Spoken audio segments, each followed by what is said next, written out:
முதல் 9,000 பென்ஷன் பற்றி சற்று முன் வெளியான முக்கிய தகவல் பற்றி தான் இந்த வீடியோவில் தெளிவாக நம்ம பார்க்க போகிறோம். இதில் என்ன வகையான தகவல்கள் வெளியிடப்பட்டுள்ளது, இதன் அடிப்படையில் குறைந்தபட்ச மற்றும் அதிகபட்ச ஓய்வூதியம் பெறுவதில் ஏதேனும் மாற்றங்கள், அது சார்ந்த அறிவிப்புகள், அரசு தரப்பில் அது சார்ந்த பரிந்துரைகள், முன்மொழிவுகள் அல்லது கோரிக்கைகள் ஏதேனும் முன்வைக்கப்பட்டுள்ளதா என்பதை பற்றின கூடுதல் விவரங்களை இந்த வீடியோவில் தெளிவாக நம்ம பார்க்க போகிறோம். ஸோ வீடியோவை நீங்கள் கடைசி வரைக்கும் முழுமையாக பாருங்கள். நீங்கள் இப்போ தான் புதுசாக நம்ம சேனலுக்கு வரீங்க அப்படின்னா இப்போவே டிடி தமிழ் அப்டேட்ஸ் சேனலை சப்ஸ்கிரைப் பண்ணிக்கோங்க. சப்ஸ்கிரைப் பண்ணாதவங்க சப்ஸ்கிரைப் பண்ணிக்கோங்க. அண்ட் கூடவே பக்கத்தில் வர பெல் ஐக்கானையும் கிளிக் பண்ணி ஆல் அப்படிங்கிற ஆப்ஷனை செலக்ட் பண்ணிக்கோங்க. ஸோ அப்போ தான் அனைத்து புதிய தகவல்களுமே உங்களுடைய மொபைலுக்கு உடனுக்குடனே நோட்டிஃபிகேஷனாக வந்து சேரும்.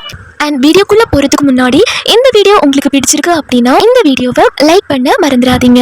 மறக்காம லைக் பட்டனையும் கிளிக் பண்ணிக்கோங்க. ஓகே, இப்போ வாங்க வீடியோக்குள்ளே போயிடலாம். தற்போது பணியாளர் வருங்கால வைப்பு நிதி அமைப்பான இபிஎஃப்ஓ வாரியத்தின் பெரிய கூட்டம் இந்த மாதம் நடைபெற உள்ளது. இந்த சந்திப்பில் பணியாளர்கள் ஓய்வூதிய திட்டத்தின் கீழ் ஊழியர்கள் பெற வேண்டிய குறைந்தபட்ச ஓய்வூதியம் குறித்து முடிவு எடுக்கப்படலாம் என கூறப்படுகின்றது. இபிஎஸ் ஓய்வூதிய நிதியில் இபிஎஸ் பென்ஷன் குறைந்தபட்ச ஓய்வூதியத்தை அதிகரிக்க வேண்டும் என்ற கோரிக்கை நீண்ட நாட்களாக இருந்து வருகிறது. தற்போது இபிஎஃப்ஓ குறைந்தபட்ச ஓய்வூதியம் 1000 ரூபாயாக நிர்ணயிக்கப்பட்டுள்ளது. மார்ச் மாதம் நாடாளுமன்ற நிலைக்குழு ஊழியர்களின் ஓய்வூதிய திட்டத்தில் குறைந்தபட்ச ஓய்வூதிய தொகையை 1000 ரூபாயிலிருந்து 3000 ரூபாயாக உயர்த்த பரிந்துரைத்தது. இருப்பினும் இபிஎஸ் ஓய்வூதிய நிதியத்தின் ஓய்வூதியதாரர்கள் பரிந்துரைக்கப்பட்டுள்ள ரூபாய் 3000 ஓய்வூதிய தொகையே மிகவும் குறைவாக உள்ளது என கூறி ஓய்வூதியத்தை குறைந்தபட்சம் 9,000 உயர்த்த வேண்டும் என்று கோரி வருகின்றனர். ஓய்வூதிய திட்ட வாரிய உறுப்பினர்களும் employees pension scheme, Bharatiya Mazdoor சங்கமும் பணி ஓய்வுக்கு முன் பணியாளரின் கடைசி ஊதியத்தின்படி ஓய்வூதியத்தை நிர்ணயிக்க வேண்டும் என கோரிக்கை விடுத்துள்ளனர். தற்போது கடந்த 5 ஆண்டுகளின் சராசரி சம்பளம் இபிஎஸ் ஓய்வூதிய நிதி இந்த கணக்கீட்டிற்கு எடுத்துக்கொள்ளப்படுகின்றது. எனினும் தொழிலாளர் அமைச்சகம் அவ்வாறு செய்ய இயலாது என்று தெரிவித்துள்ளது. இபிஎஃப்ஓவின் கீழ் வருங்கால வைப்பு நிதியை பெறும் அனைத்து சந்தாதாரர்களும் பணியாளர்கள் ஓய்வூதிய திட்டத்தில், அதாவது எம்ப்ளாயீஸ் பென்ஷன் ஸ்கீம் திட்டத்தில் உறுப்பினர்களாகிறார்கள். ஒழுங்கமைக்கப்பட்ட துறைகளில் பணிபுரிபவர்களுக்கு 58 வயதுக்கு பின் ஓய்வூதியம் கிடைக்கின்றது. இதற்கு பணியாளர் குறைந்தபட்சம் 10 ஆண்டுகள் பணியாற்றுவது கட்டாயமாகும். ஒரு பணியாளர் வருங்கால வைப்பு நிதியில் இபிஎஃப்ஓவில் உறுப்பினராகும் போது அவர் இபிஎஸ் ஓய்வூதிய நிதியத்திலும் உறுப்பினராகிறார். இபிஎஃப் உறுப்பினர்கள், அதாவது இபிஎஃப் மெம்பர்ஸ், தங்கள் ஊதியத்தில் 12% இபிஎஃப் கணக்கில் டெபாசிட் செய்கிறார்கள். அதே அளவு தொகையை நிறுவனமும் டெபாசிட் செய்கிறது. நிறுவனத்தின் பங்களிப்பில் 8.33% பணியாளர்கள் ஓய்வூதிய திட்டத்திலும் இபிஎஸ் 3.67% பணியாளர்கள் வருங்கால வைப்பு நிதியிலும் டெபாசிட் செய்யப்படுகின்றன. இபிஎஸ் ஓய்வூதிய நிதி கணக்கிற்கான பங்களிப்பு சம்பளத்தில் 8.33% உள்ளது. ஆனால் தற்போது ஓய்வூதியம் வழங்கப்படுவதற்கான அதிகபட்ச ஊதியம் அதிகபட்சமாக ரூபாய் 15,000 உள்ளது. இதன் காரணமாக அதிகபட்ச ஓய்வூதிய பங்கு மாதம் 1,250 ரூபாயாக இருக்கும். இதன் கீழ் குறைந்தபட்ச ஓய்வூதியம் 1000 ரூபாய் மற்றும் அதிகபட்சம் 7,500 ரூபாய் வழங்கப்படும். இபிஎஸ்ஸின் கீழ் விதவை ஓய்வூதியம், குழந்தைகள் ஓய்வூதியம் என 7 வகையான ஓய்வூதியங்கள் வழங்கப்படுகின்றன.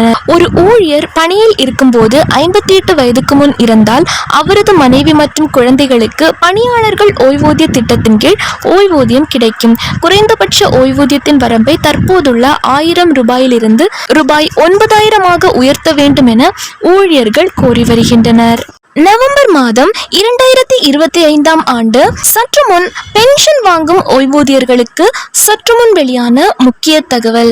இதில் உங்களுக்கு சில முக்கியமான தகவல்கள் மற்றும் புதிய தகவல்கள் வெளியாகியுள்ளது. தற்போது பணியாளர் பொதுக்குறைகள் மற்றும் ஓய்வூதிய அமைச்சகத்தின் கீழுள்ள ஓய்வூதிய மற்றும் ஓய்வூதியதாரர்கள் நலத்துறை மத்திய சிவில் சர்வீசஸ் ஓய்வூதியம் விதிகள் 2021 தொடர்பாக 2 முக்கியமான தெளிவுபடுத்தல்களை வெளியிட்டுள்ளது. ஓய்வு பெற்ற பிறகு காலமான அரசு ஊழியர்களின் குடும்ப உறுப்பினர்களுக்கான குடும்ப ஓய்வூதியத்தினை மேம்படுத்த விதிகள் குறித்து DOPPW ஒரு தெளிவுபடுத்தல்களை வெளியிட்டுள்ளது. ஓய்வு பெறும் 60 வயதை தாண்டிய வழக்குகளில் வழிகாட்டுதல்களை கோரும் பல குறிப்புகள் மற்றும் RTI விண்ணப்பங்களை தொடர்ந்து இந்த தெளிவுபடுத்தல் வந்துள்ளது.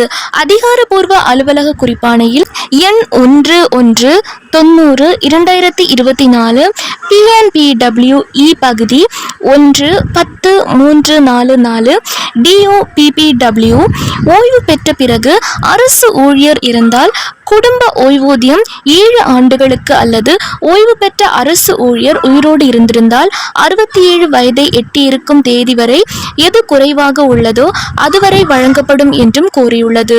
65 வயதில் ஓய்வு பெறும் மத்திய சுகாதார சேவை மருத்துவர்கள் போன்ற 60 வயதிற்கும் மேற்பட்ட ஓய்வூதிய வயதுகளை ஓய்வூதியர்கள் தொடர்பான கவலைகளுக்கு இந்த குறிப்பாணையில் புதிய பதிவு பதிலளிக்கப்பட்டுள்ளது.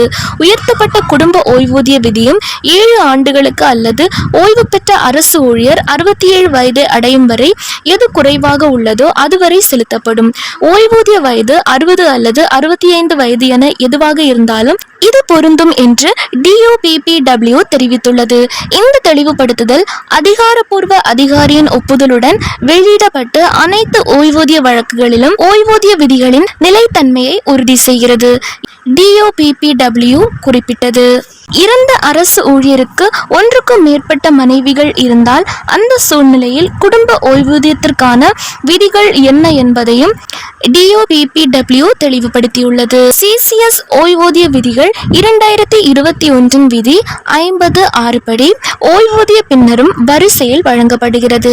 கணவனை இழந்த மனைவி, மனைவியை இழந்த கணவன், குழந்தைகள் தத்தெடுக்கப்பட்ட மாற்றுத்தாய், குழந்தைகள் உட்பட சார்புடைய பெற்றோர் மற்றும் குறைபாடுகள் உள்ள சார்புடைய உடன்பிறப்புகள், இறந்த ஊழியருக்கு ஒன்றுக்கும் மேற்பட்ட மனைவிகள், வாழ்க்கை துணைவர்கள் இருந்தால் ஓய்வூதியம் சமமாக பகிரப்படுகிறது. ஊழியரின் விதவை இருந்த அவரது பங்கு குழந்தைகளுக்கு செல்கிறது. முதல் மனைவி உயிருடன் இருக்கும்போது இரண்டாவது மனைவி இருப்பது இந்து திருமண சட்டம் 1955 மீறுவதாகவும் DOPPW குறிப்பிட்டது. இதுபோன்ற சந்தர்ப்பங்களில் ஓய்வூதியங்களை வழங்கும் முன் சட்ட விவகாரத்துறையை அணுகுமாறு அமைச்சகங்களுக்கு DOPPW அறிவுறுத்தியுள்ளது. ஊழியர் வருங்கால வைப்பு நிதி அமைப்பான EPFO புதிய விதிகளை அமைக்கிறது. ஆமாங்க, இதுல உங்களுக்கு சில புதிய விதிகள் அப்படிங்கறது கொடுத்திருக்காங்க. பழைய விதிகளில் மாற்றங்களையும் செய்கிறது. பழைய ரூல்ஸ்லயும் ஒரு சில சேஞ்சஸ் கொண்டு வந்திருக்காங்க. EPFOவின் புதிய சீர்திருத்தங்கள் என்ன அப்படின்னா, EPF உறுப்பினர்களின் பிரச்சனைகளை குறைத்து வசதிகளை அதிகரித்து ஓய்வூதிய பாதுகாப்பை உறுதி செய்து EPSல் வெளிப்படைத்தன்மையை அதிகரிக்கும் என்று எதிர்பார்க்கப்படுகிறது.